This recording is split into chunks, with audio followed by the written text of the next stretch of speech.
Here we go. Okay, this is my persuasive speech. Can you see everybody in there? I have 4 this evening. I do have a stuffed pony. Hopefully that'll count maybe as my 5. And 2 dogs. So this is for the persuasive speech this evening.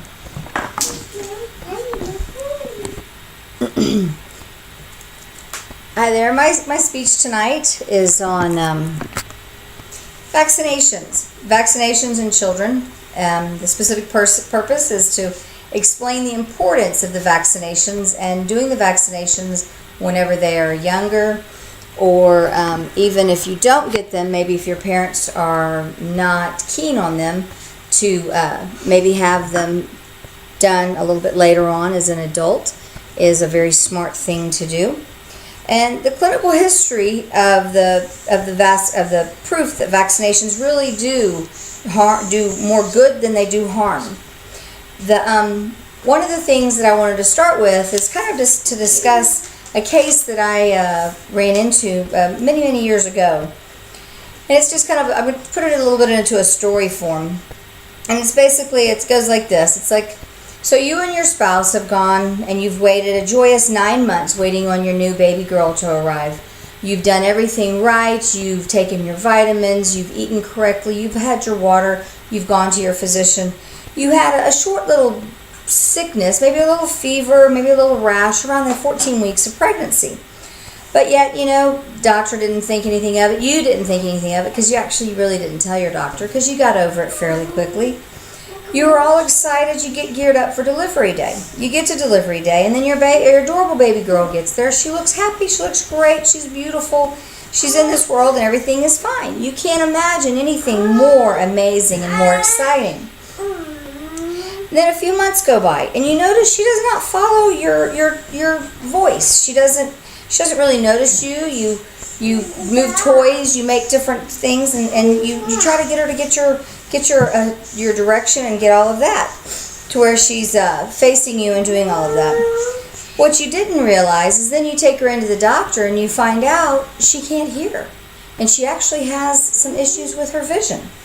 And what you didn't even think about is that you could never have been vaccinated for MMR, for rubella.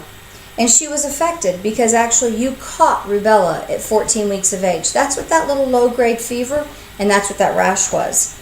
And what the thing is rubella can cross over from the placenta, from mommy over to the baby through the placenta. And so it can affect the baby.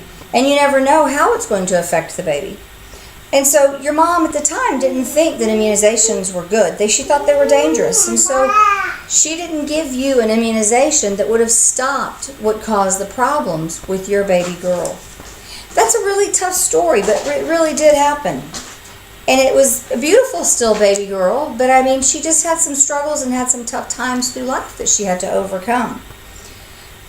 Being in the medical field and high-risk OB for as many years as I was, I've seen that. I've seen where moms come in and they hadn't been. And so nowadays, they're able to get the MMR, they're able to test for all of that and make sure and verify that you are protected for a lot of those, because it's a childhood disease that began to come back because of the big push to not do the immunizations. And a lot of the immunizations, the reason why people got into it and got away from it was from a gentleman that was falsely running around saying that it caused autism. There was never any proof of that or anything.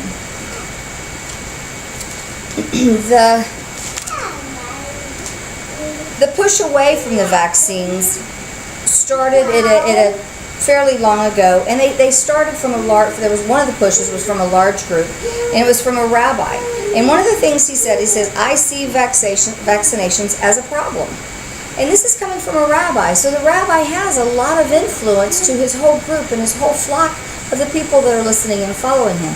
He didn't say this out of an educated or off of some large study that was done.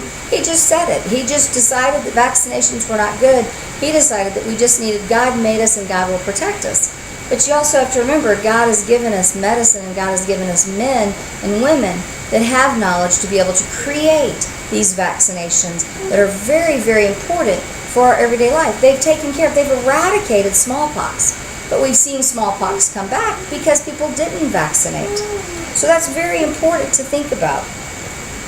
So the movement against it is out of, some physicians or a panic that really have no proof.